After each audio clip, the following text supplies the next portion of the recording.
Loud and Quiet presents Midnight Chats.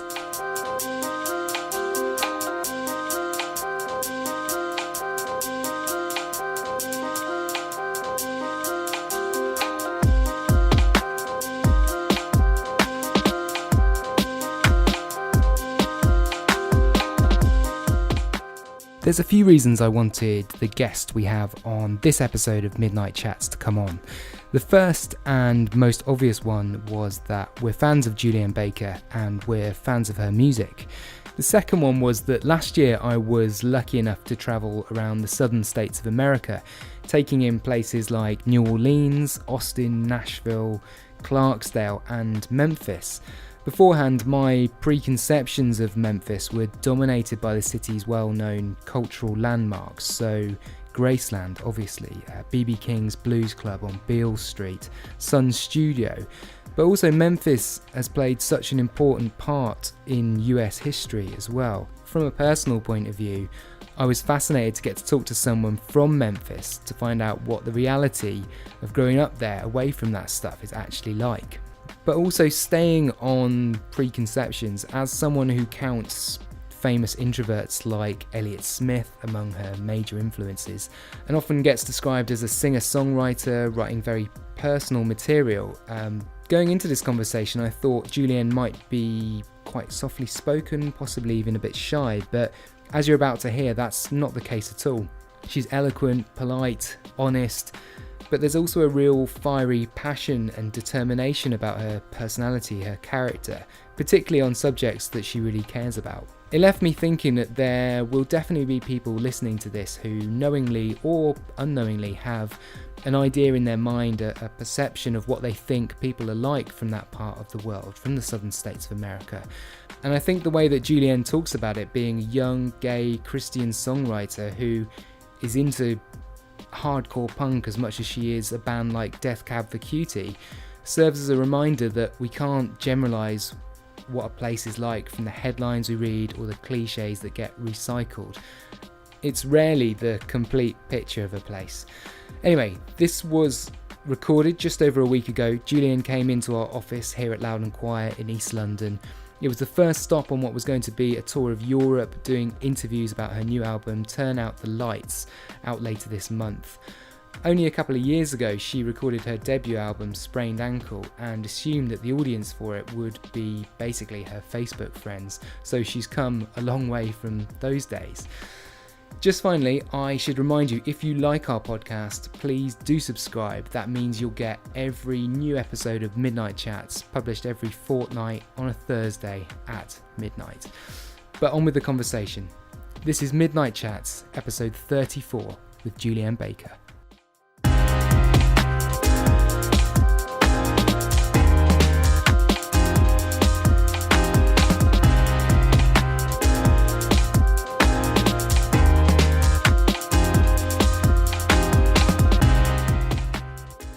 Obviously been to Europe a couple of times now in the last few years. Does it still have like a charm and excitement leaving the States to come somewhere like London to talk about your music or play? Oh, absolutely. I think that's never something that I'll grow used to. I mean, so especially because this is a press trip. I'm not actually playing any shows.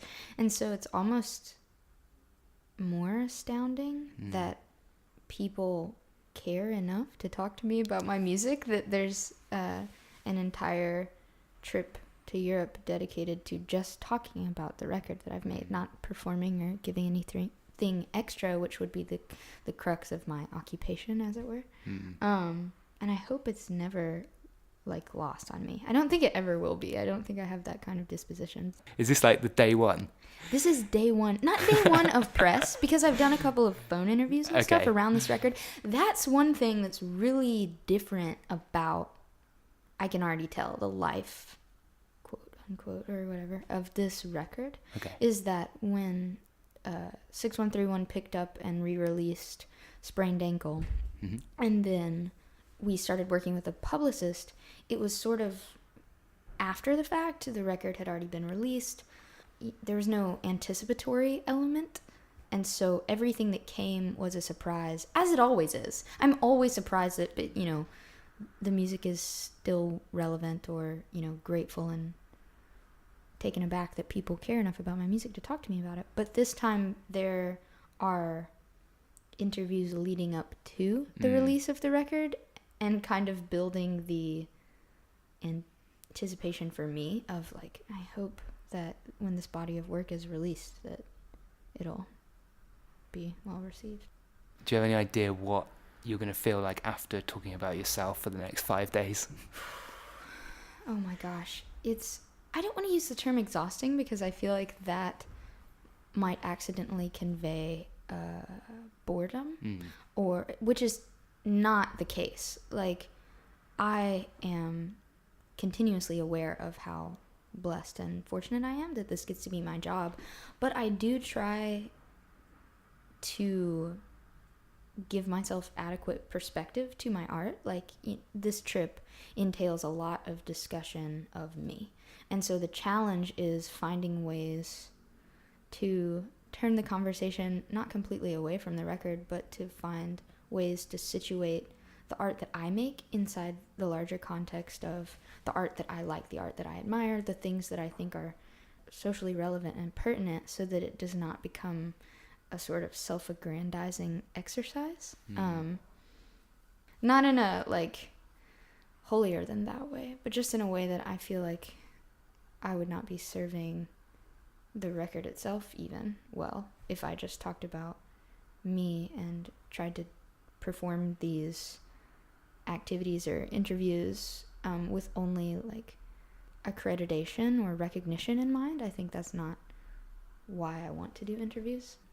I want to start by talking a bit about Memphis, because I visited there for the first time last year during a trip which took my wife and I from New York to Nashville, Nashville to Memphis, Memphis to Clarksdale, Clarksdale to New Orleans, and ended up in Austin. What struck me was the huge difference between those places. Memphis specifically I found really fascinating, not just because of the landmarks that people know of, obviously Graceland and the Peabody Hotel Ducks. Did you Very see the strange. ducks? Yeah, I saw Listen, the ducks. So that's, like, on my, well, I'll let you finish. No. Just to interject, that it's so funny to me, that piece of Memphis lore, the ducks that, you know, perform the little, they walk around. But I was in Germany playing a show the first time I ever came to Europe, and for me the ducks are cool, but they're like a kitschy event. You know, the top sights to see, that's probably 5th on the list. And someone in Germany was like, "Oh, you're from Memphis. Is that place with the ducks?" And I was like, "Yes." How did you know this? I know. But it's crazy. Did you see the ducks walk? We did. So Nice. for people that, if this is making no sense for people, there's a hotel called the Peabody, famous place in Memphis, been there for a long time. And they have this very quirky tradition of, they have some ducks in the hotel that live on the roof. And maybe once, twice a day, I can't quite remember, the ducks come down in the elevator, in the lift, to the ground floor. Hundreds of tourists gather around. The ducks walk from the lift to the fountain, go in the fountain for a bit, then they turn around and they reverse the journey and they go back upstairs. They're trained to do this, and they're walked out by was the guy there with the the duck top master. The duck master. Yes. Different than duck commander. I actually don't know the different levels of like duck. No.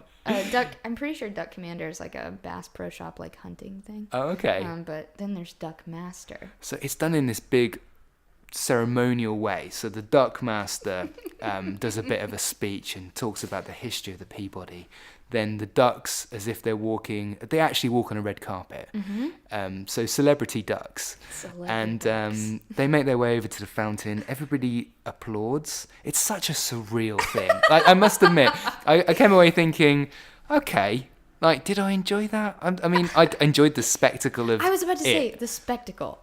There's so many things in Memphis, I think, that are bizarre enough that you just want to witness the absurdity of the fact that it exists. But you were saying, so you saw many things in Memphis, and what struck you?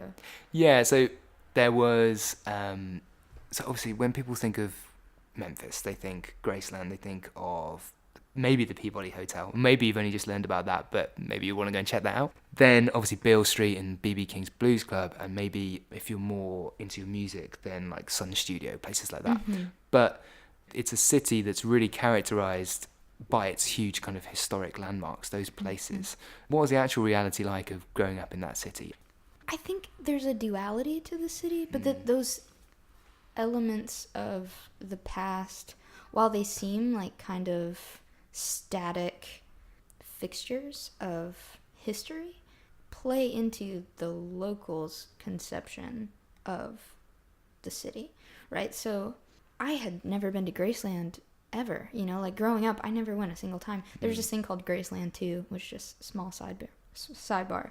The man who ran it was, he actually passed a little while ago, but Graceland 2, spelled T-O-O, as in, this is also Graceland, was this bizarre little house owned by this man who just filled it with Elvis memorabilia. And it was like this informal kind of cult activity that we would all go to Graceland 2, and if you just knock on the door, and I think the thing was you showed up with a 6-pack of Coca-Cola, or if you don't, the man at any hour of the night, I had friends that would go at like 2 a.m, will invite you in, and he will just walk you around his home. It's just like a person's house. And like he'll just show you all his crazy stuff. There's a lot of like interesting dichotomy of Memphis where there's the normal thing and then the abnormal thing. As much as there are like quirky pieces of history there, like the Crystal Grotto, which is just like this weird grotto, or Graceland 2, there's so much just unique about Memphis. Do you know about Prince Mongo? No. Oh my gosh, he's this citizen who runs for mayor like with some regularity that just will never win. But he runs. I like to think that it's sort of like he knows that he's crazy, like he's in on the joke kind of trope where he tells people in press releases that he's here from another planet. He is an alien sent here, and he'll say things like, if I get elected mayor, I will provide every citizen with an Uzi automatic weapon.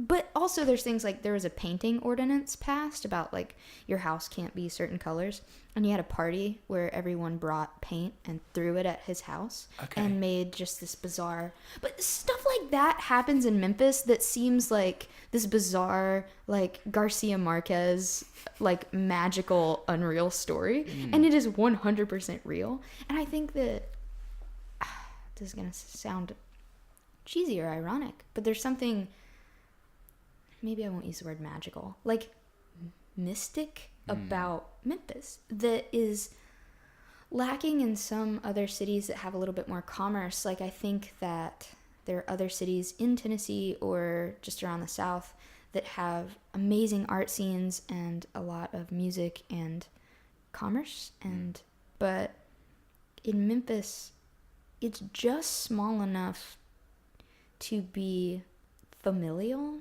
and just big enough to have resources to do interesting things. But the primary differentiating factor in the art scene in Memphis to me is that, say in a place like Nashville or Atlanta, there seems to be a lot more prevalent access to music and venues, and there's plenty of places to play, and so there can be the music kid lunch tables. Like if you've ever seen SLC Punk, you know, you know that scene where it's like the new wave kids hate the hardcore kids and the hardcore kids hate the punk kids and the pug kids.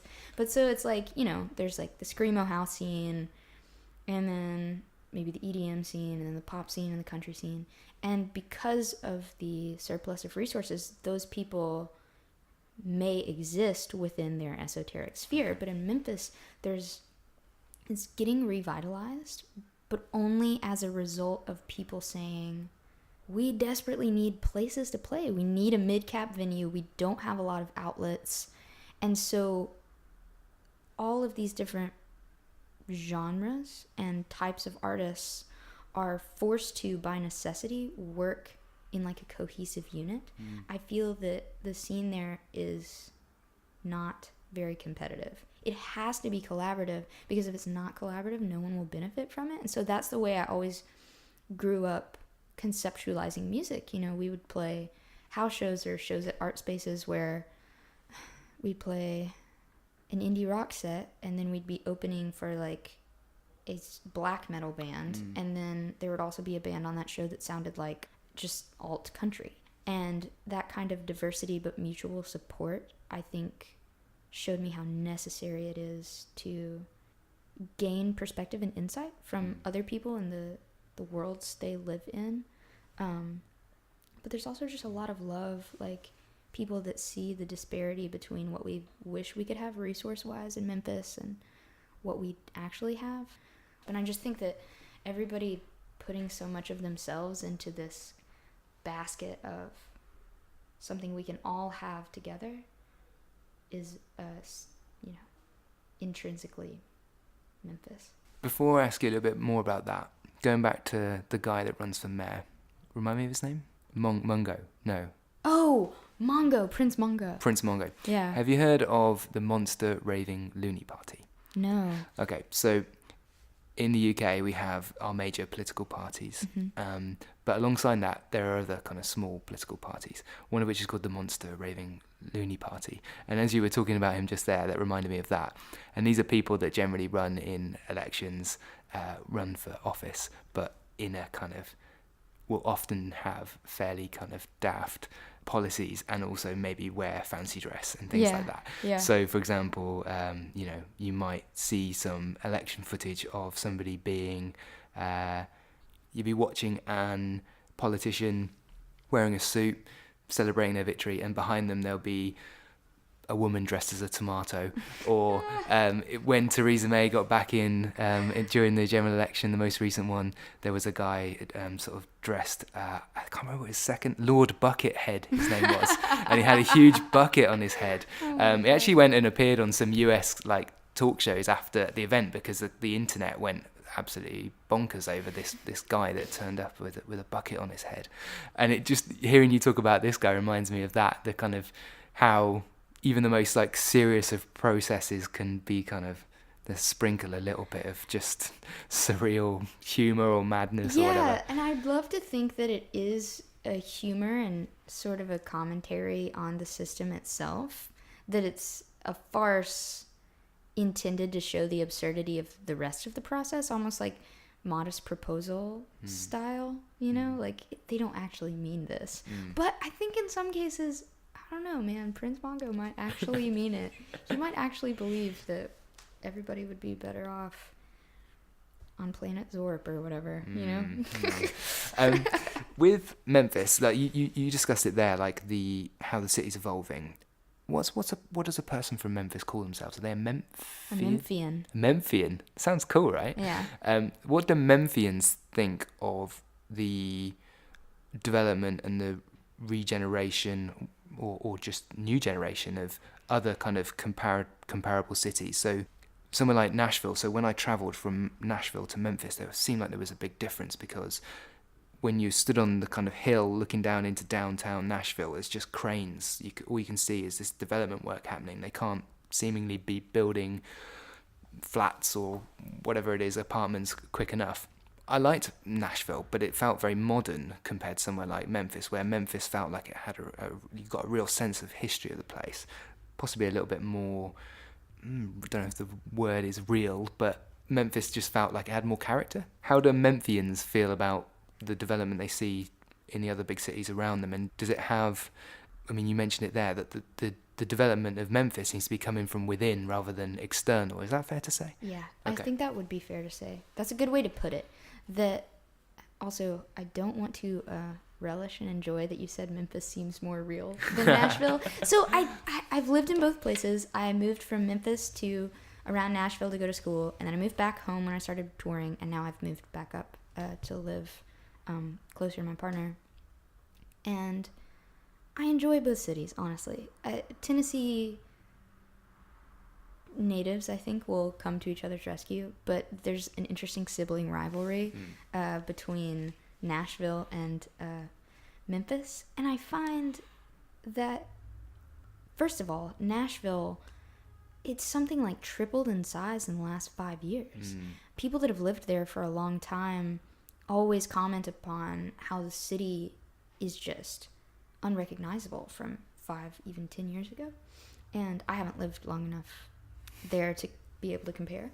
But I think you're right. Nashville is so much more modern, and it seems because it's commerce and industry based that it's very geared towards like young urban people. And gentrification is a problem everywhere, but particularly I think in Nashville, because you talked about the construction and I gave like a grimace because I experience the repercussions of the construction every day when it takes like an hour to get 200 feet on I-65.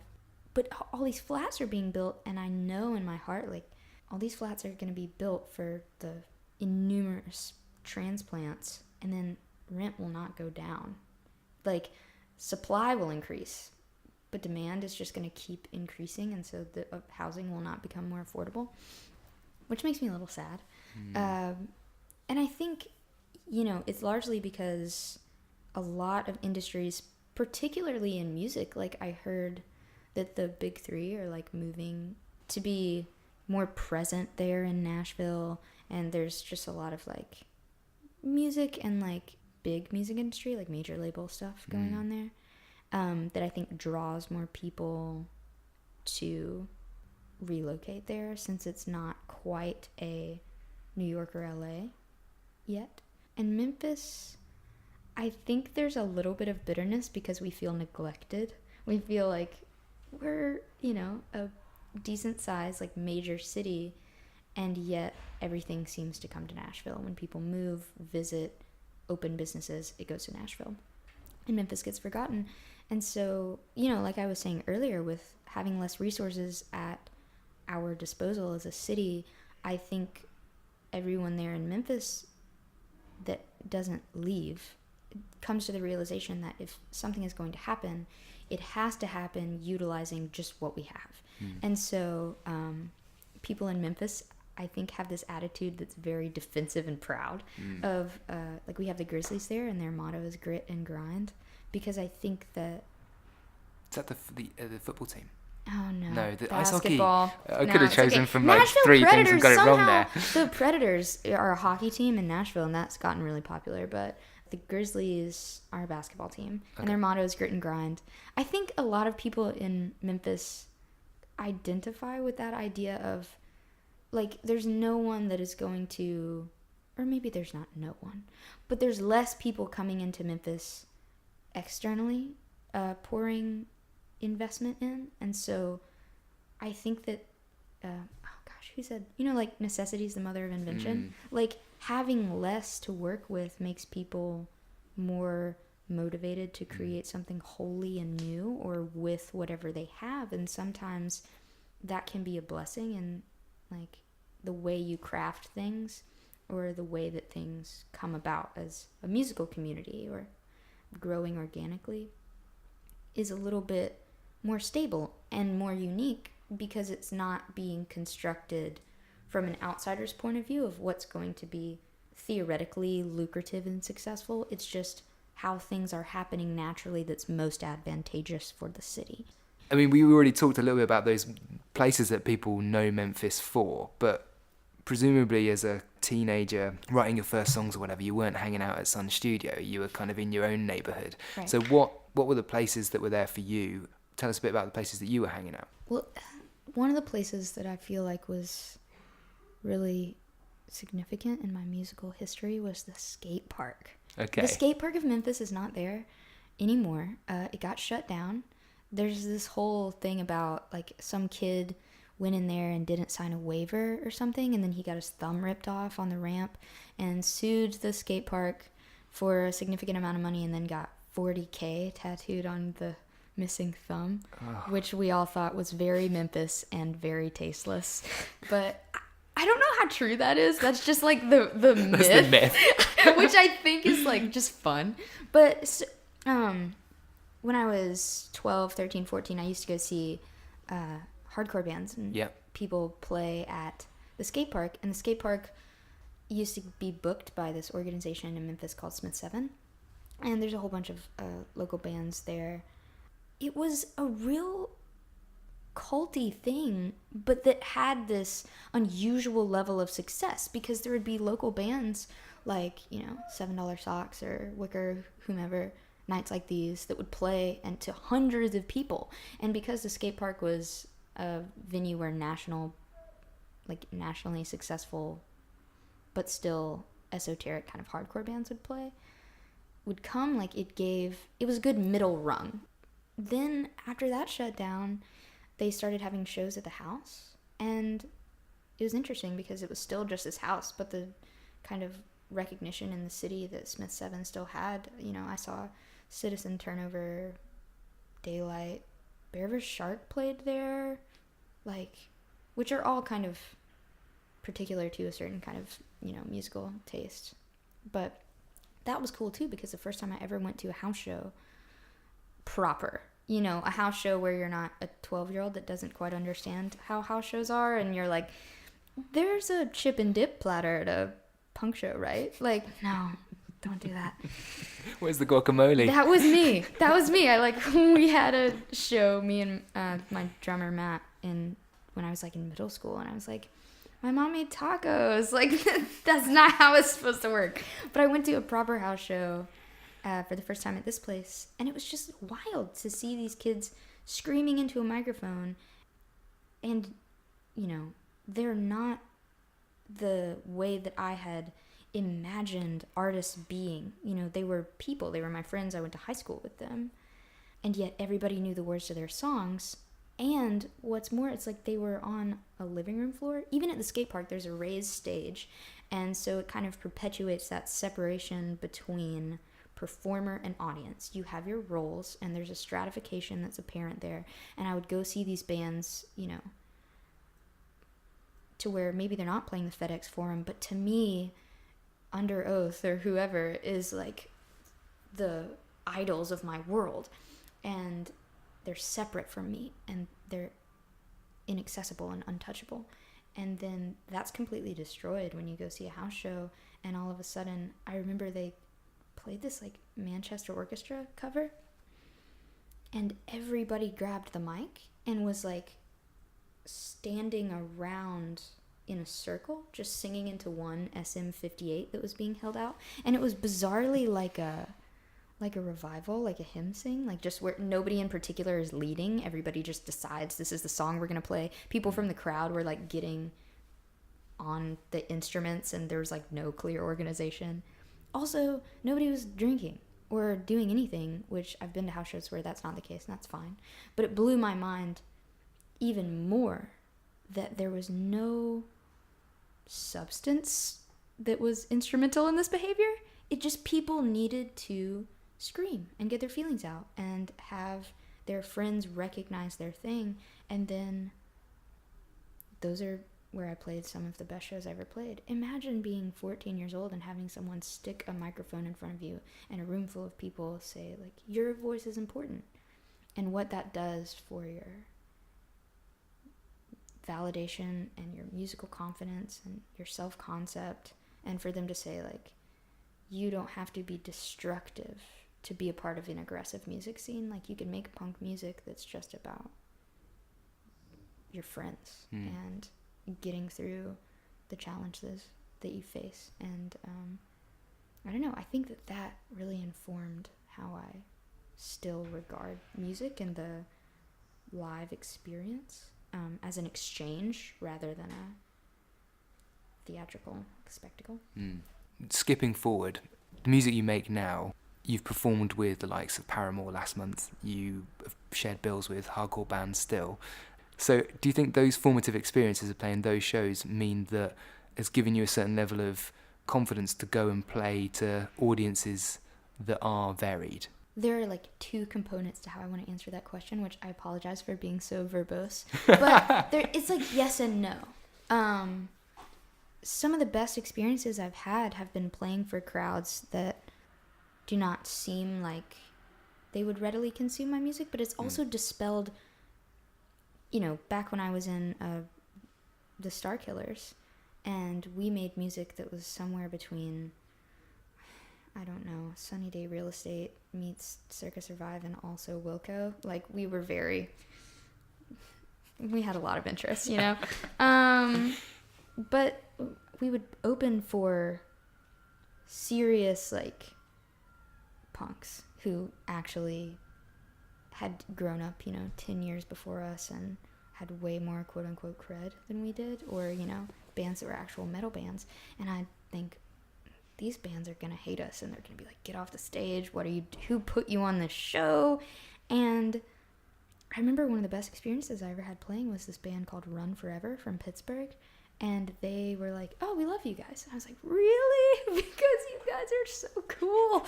And I'm so young and lame, and my mohawk is so dumb compared to yours. And they ended up being like some of our best friends, and that kind of started to dismantle this concept that, you know, the lunch table idea, that everybody stays in their musical lane and that there's no crossing those boundaries. And so by the time I was doing music full time, I was like, who cares? Put a DJ on a metal show. No one's gonna care. I played a show with Touche Amore in Anaheim a couple years ago, and that was scary for me because I think growing up in Memphis was great, you know, because of what we've already talked about and the connection and confluence there.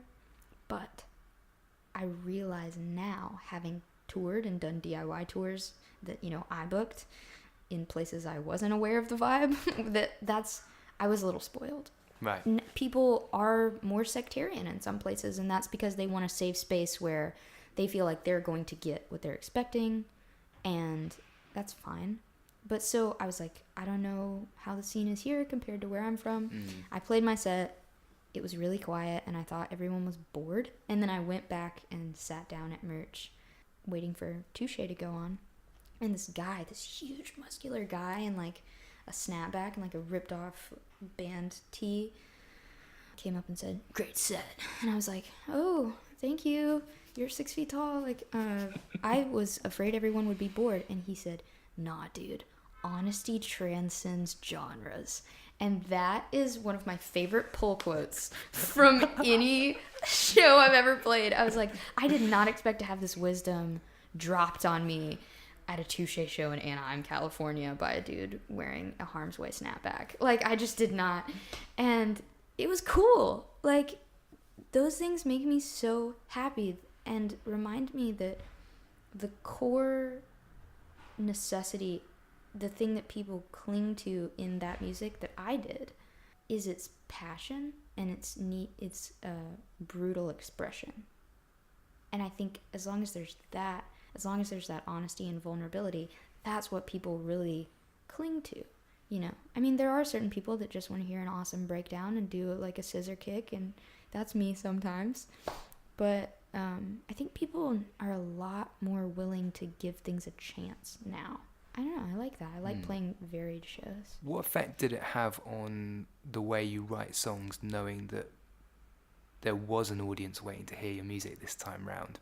With the first album, it was out there. It kind of like gathered a life of its own momentum. This time there's like a kind of a build up to it. And when you sat down to presumably write these songs, you knew that there was going to be a certain amount of people listening to them. So did that have any effect on the way that you wrote, or possibly none at all? I don't know. I think that's another thing that I was hyper aware of while creating this record, because I didn't like take 2 months off and sit down and say, now I will write a record.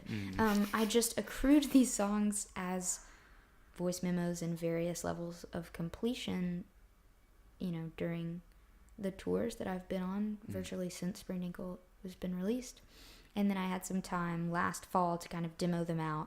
And once I had demos of a little over 20 songs, maybe, so many. I'm on a voice memo like 150 or something, and it's like kind of like insane. A major creative streak. Dude, I was like we went to Riot Fest, and I was just like crouched in a bathroom somewhere because I didn't bring my guitar, and I was just like, and then the bass part goes like this, like just trying to remember song ideas, which is something that I started doing. This is just such a tangent, but I watched when I was like 11, like a vlog of Imogen Heap talking about songwriting. Okay. And she was talking about recording voice memos into her flip phone, which dates the video. And I was like, that's a brilliant idea. I could save all my ideas in real time. One of these days I'll get like, Logic or something.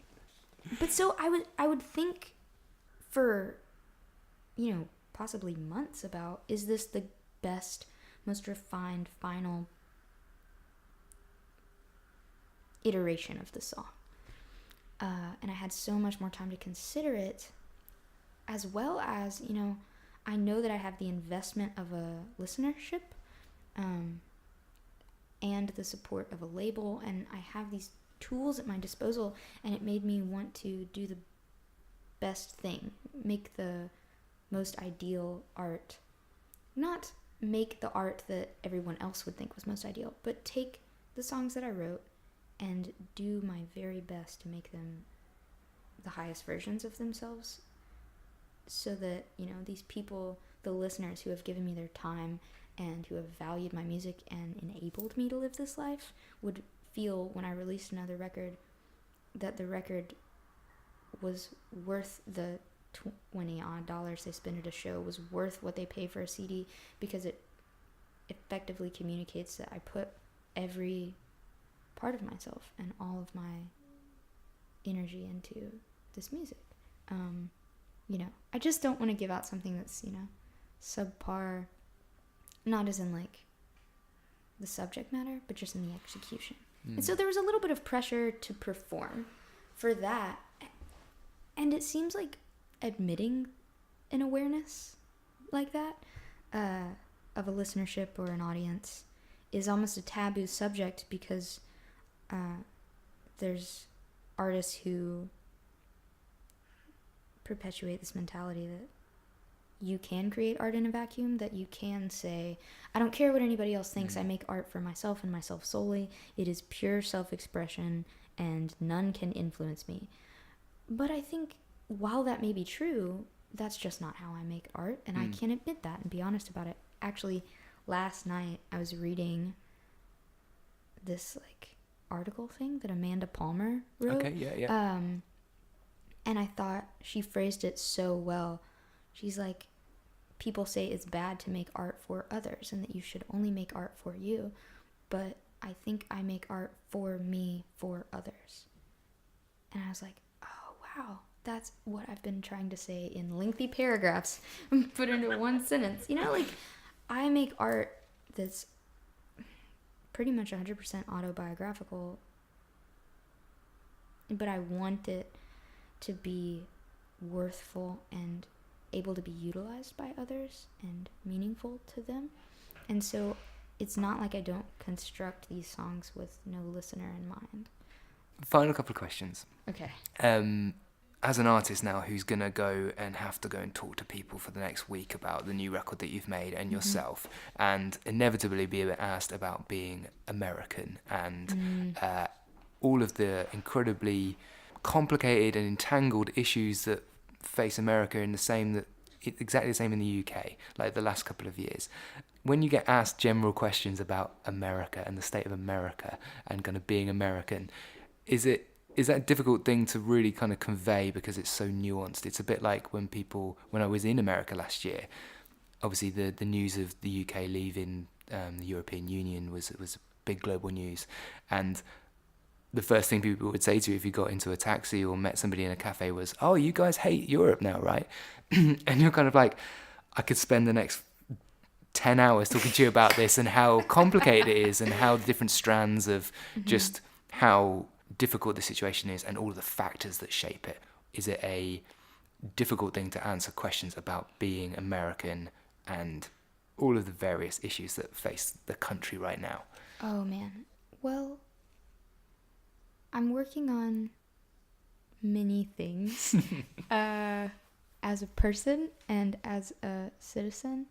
And wow, that sounds so press kitty response, but it's because I'm buying myself time to try to say the most articulate thing. I Great strategy. am working on not eschewing difficult topics with people, because I am a person of very intense political beliefs, which like any of my close friends will tell you, to the degree that it's annoying.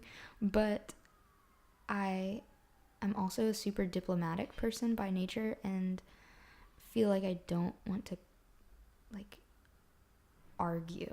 I don't see the productivity of hatefulness within a discussion, but I'm trying to work on just being more vocal about things, because since, even before the most recent election, far before that, it just started to sink in how necessary and crucial it is to be able to use your voice or any platform that you have to promote the ideologies that are most just, and to try to bring people's attention to things that are important, and trying to avoid controversial issues, or saying that I don't want to talk about the state of American politics, to me feels like an easy way to skirt around difficult issues that ultimately is only something to be done to preserve my own comfort. And there are so many people who are not privileged enough to ignore or disregard or check out of politics, because politics is part of their lived experience. They cannot depoliticize themselves, and I can't. I'm speaking about obviously like people of color and immigrants, and I benefit from an immense amount of privilege because I am just a white person, and like as a queer female, like that's something that's not visible immediately to people, depending on what your status on flannel is. That was a joke, I'm sorry. It's not immediately visible to everyone, and so I understand that I'm afforded a level of like safety and refuge from, I can choose to engage somebody about my politics, but I don't have to. But I would rather do it. I'm not annoyed when people ask me about American politics. I went to Australia last November, and when we would do interviews, it was like the inevitable question, like, so the election, huh? Trump's like, president. Let's just talk about it. And I think that I welcome those things because they give me a chance to, as I was discussing earlier, to use the platform I've been given to address and really grapple with issues that need to be talked about, that cannot be ignored. And I would rather do that than tell you my top 10 favorite places to eat in my city. I'll do that later. Yeah, no, I definitely want that list. I would rather say, like, there's some really not okay things going on in America, and I know that. And it also gives me a chance to show, hopefully, that like not every American person is the way perhaps you perceive them to be, and that there is a strong resistance to the conservative and potentially hateful mentality that's cropped up and highlighted by the media in America, unfortunately.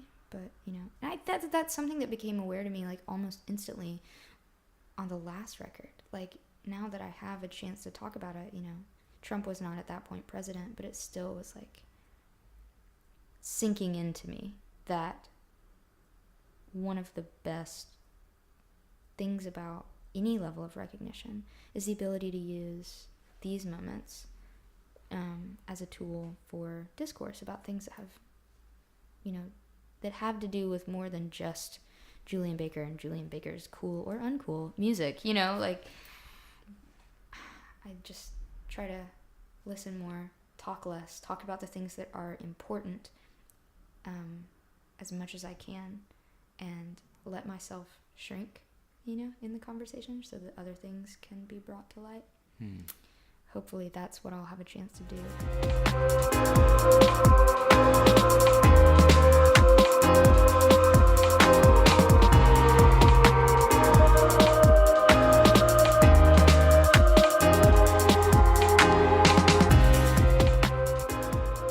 Midnight Chats is a loud and quiet podcast. Production by Emma Snook. Music courtesy of Gold Panda. Search Midnight Chats on iTunes for more episodes and to subscribe. For more information, visit loudandquiet.com.